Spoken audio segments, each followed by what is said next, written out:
कभी सोचा है कि एक नन्हा सा नाजुक सा पौधा, वो शदीद गर्मी हो, तूफानी बारिश हो या फिर बिल्कुल बंजर जमीन, आखिर वो जिंदा कैसे रह जाता है? आज हम बका के इसी हैरत अंगेज फन को, इसी आर्ट को समझने की कोशिश करेंगे। और यही तो वो बुनियादी सवाल है जिसने साइंसदानों और फिलॉसफियों को सदियों से परेशान कर रखा है। बात सिर्फ जीने या मरने की नहीं है, बल्कि ये हर लम्हा बदलते हुए माहौल के साथ खुद को ढालने का एक मुसलसल नाखत्म होने वाला चैलेंज है। तो फिर इसका राज क्या है? असल राज एक अंदरूनी जंग में छुपा हुआ है। ये बका की जंग है और पौधे इस जंग के, समझ लें कि माहिर जंगजू हैं, और उनका सबसे बड़ा हथियार है तवाज़न। अच्छा, तो इसमें थोड़ा सा गहराई में चलते हैं। देखिए, इस सुपर पावर का एक साइंसी नाम भी है और वो है होम्योस्टैसिस। अब ये क्या चीज़ है? इसको ना अपने जिस्म की मिसाल से समझें।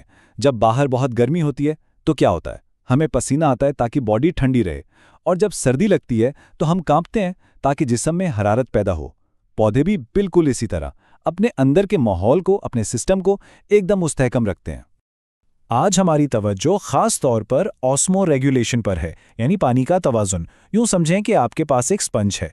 आप नहीं चाहेंगे कि वो बिल्कुल सूख जाए और ना ही ये कि उससे हर वक्त पानी टपकता रहे। आप उसे बिल्कुल सही नमी पर रखना चाहेंगे।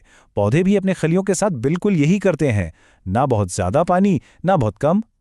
तो आइए इन पौधों से बात शुरू करते हैं जिनकी ज़िंदगी कह सकते हैं कि सबसे आसान है। ये ऐसे माहौल में रहते हैं जहां हर चीज़ बिल्कुल दुरुस्त है, मतलब उन्हें जिंदा रहने के लिए कोई खास जिद्दोजहद नहीं करनी पड़ती।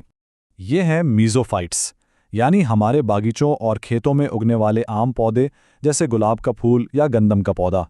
ये वो खुशकिस्मत पौधे हैं जिन्हें पानी और दर्जा हरारत दोनों बिल्कुल मुनासिब मिकदार में मिलते हैं। ये बहुत होशियारी से काम करते हैं। जड़ों से पानी लेते हैं और अगर पानी ज्यादा हो जाए तो अपने पत्तों पर मौजूद छोटे छोटे सुराख, जिन्हें ऑस्टोमेटा कहते हैं, उन्हें खोल देते हैं ताकि फालतू पानी भाप बनकर उड़ जाए। ये ऑस्टोमेटा हमारी जिल्द के मसामों की तरह ही होते हैं, और जैसे ही पानी की कमी होती है ये फौरन इन्हीं सुराखों को बंद कर लेते हैं। लेकिन जिंदगी हमेशा इतनी आसान तो नहीं होती। अब चलते हैं उन मैदानों की तरफ जहां बका रोज की एक जंग है, यानी वो शदीद खुश्क हालात जहां पानी किसी नायाब खजाने से कम नहीं।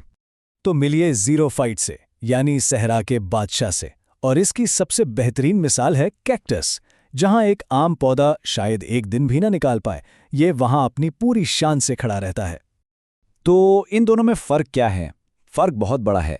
एक तरफ मेसोफाइट है जो बस पानी के फ्लो को मैनेज करता है, दूसरी तरफ है ज़ीरोफाइट जिसका मिशन है पानी के एक एक कतरे को बचाना। और इसके पास इस काम के लिए बड़े ख़ास तरीके हैं, जैसे इसके तने मोटे और गूदेदार होते हैं और ऊपर एक मोटी वैक्सी यानी मोमी तह होती है जिसे कहते हैं क्यूटिकल। ये क्यूटिकल बिल्कुल एक रेनकोट की तरह काम करती है, बारिश से बचने के लिए नहीं बल्कि अंदर के पानी को बाहर निकलने से रोकने के लिए। ये पानी को अंदर ही लॉक कर देती है। अच्छा, खुश्की तो एक चैलेंज है ही, लेकिन क्या हो अगर मसला कमी का नहीं बल्कि ज्यादती का हो? अब हम उन पौधों से मिलेंगे जो पानी और नमक की ज्यादती में जीते हैं। ये है हाइड्रोफाइट जो पानी के ऊपर राज करता है।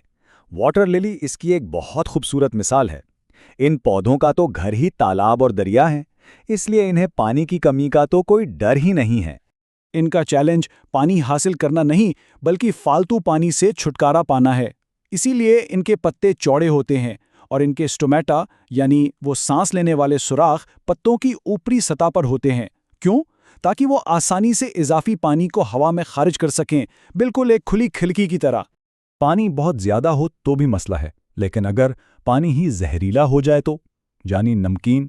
अब मिलते हैं इन सबसे गैर मामूली और सख्त जान पौधों से जो समुंदर के किनारे उगते हैं। आप जानते हैं, नमकीन पानी एक आम पौधे को बिल्कुल खुश्क कर देता है, लेकिन हेलोफाइट्स नाकाबिले यकीन हद तक होशियार हैं। इसे एक स्मार्ट वाटर पंप की तरह समझें। ये पौधा नमक को अपनी जड़ों से जबरदस्ती बाहर धकेलता है ताकि साफ पानी अंदर रह सके, और जो नमक फिर भी अंदर आ जाए उसे अपने पत्तों से ऐसे बाहर निकाल देता है जैसे हम पसीना खारिज करते हैं। कमाल है ना? तो हमने 4 मुख्तलिफ मैदानों के 4 जंगजू देखे, एक खुशहाल माहौल में, एक सहरा में, एक पानी में और एक नमकीन जमीन में। अब देखते हैं कि इन सब में एक बात क्या मुश्तरक है। ये स्लाइड पूरी कहानी का खुलासा है।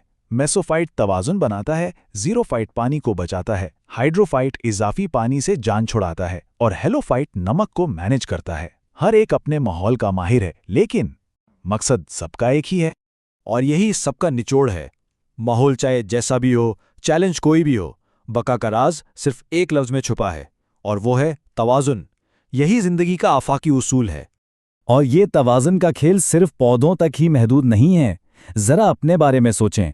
जब हमें गर्मी लगती है तो पसीना क्यों आता है? जब प्यास लगती है तो हम पानी क्यों पीते हैं? ये सब हमारे जिस्म का अपने अंदरूनी तवाज़ुन को बरकरार रखने का तरीका है।